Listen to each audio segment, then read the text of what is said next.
अस्सलाम वालेकुम viewer, welcome to my back channel. आज हम इस वीडियो में डिस्कस करेंगे कि हिडेंसा ऑइंटमेंट हम कौन सी बीमारी में इस्तेमाल कर सकते हैं और इसका तरीका इस्तेमाल क्या है और वो कौन सी हालत है जिसमें हिडेंसा ऑइंटमेंट इस्तेमाल नहीं कर सकते। ये सब कुछ जाने इसी वीडियो में।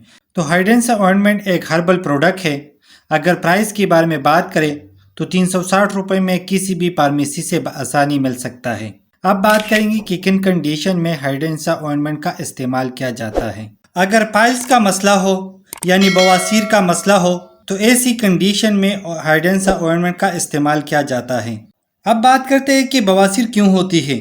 तो बवासीर कब्ज़ की वजह से होती है और कुछ लोगों को 2 से 3 दिन तक स्टूल पास नहीं होता, लेकिन हर इंसान को 24 घंटे में एक दफ़ा स्टूल पास करना चाहिए। अगर स्टूल पास नहीं होता 2 से 3 दिन में तो डॉक्टर से मशवरा करना चाहिए।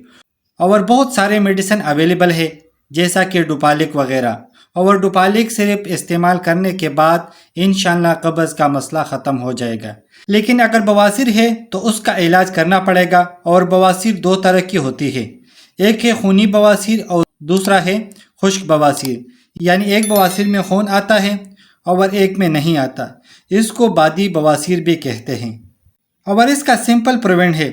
अगर आप खाने में जितना ज़्यादा फाइबर इस्तेमाल करेंगे तो आपको कंस्टिपेशन नहीं होगा, और आपको कंस्टिपेशन नहीं होने देगा तो आपको बवासीर नहीं होंगे। और ज़्यादा कब्ज़ की वजह से बवासीर हो जाती है, और अक्सर बवासीर ऐसे स्टेज पे चली जाती है कि उस कंडीशन में इलाज नहीं होती। और हम लोग ज़्यादातर फास्ट फूड की तरफ चले जाते हैं और स्मोकिंग करते हैं। और जो लोग एक्सरसाइज नहीं करते तो उनमें कब्ज़ का बहुत ज़्यादा मसला होता है। और अगर स्टूल पास करते हुए ब्लड आते हैं तो डॉक्टर को दिखाना ज़रूरी होगा।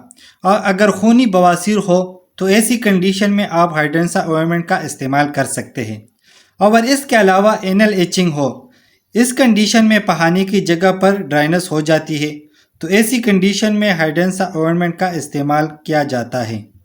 और इसके अलावा अगर पहानी की जगह पर पेन हो तो तब भी हिडेंसा ऑइंटमेंट का इस्तेमाल किया जाता है। और इसके अलावा अगर पहानी की जगह पर पेन हो तो तब भी हिडेंसा ऑइंटमेंट का इस्तेमाल किया जाता है। अब बात करते हैं तरीका इस्तेमाल के बारे में। तो हिडेंसा दिन में सुबह शाम लगा सकते हैं, लेकिन एक चीज़ का ख़ास ख्याल रखें कि कोई भी मेडिसिन डॉक्टर के मशवरे के बगैर इस्तेमाल ना करें। अब बात करते हैं साइड इफ़ेक्ट के बारे में। तो हिडेंसा का कोई ख़ास साइड इफ़ेक्ट नहीं है क्योंकि हिडेंसा एक हर्बल प्रोडक्ट है। अब बात करते हैं कंट्राइंडिकेशन के बारे में कि वो कौन सी हालत है जिसमें हिडेंसा ऑइंटमेंट का इस्तेमाल नहीं कर सकते। तो अगर किसी को हाइपर सेंसिटिविटी हो तो ऐसी कंडीशन में हिडेंसा ऑइंटमेंट का इस्तेमाल ना करें। तो उम्मीद करता हूँ वीडियो अच्छी लगी होगी। लाइक कर देना, शेयर कर देना, अगर कोई सवाल हो तो कमेंट्स कर देना, अगर चैनल पे न्यू हो तो सब्सक्राइब कर देना।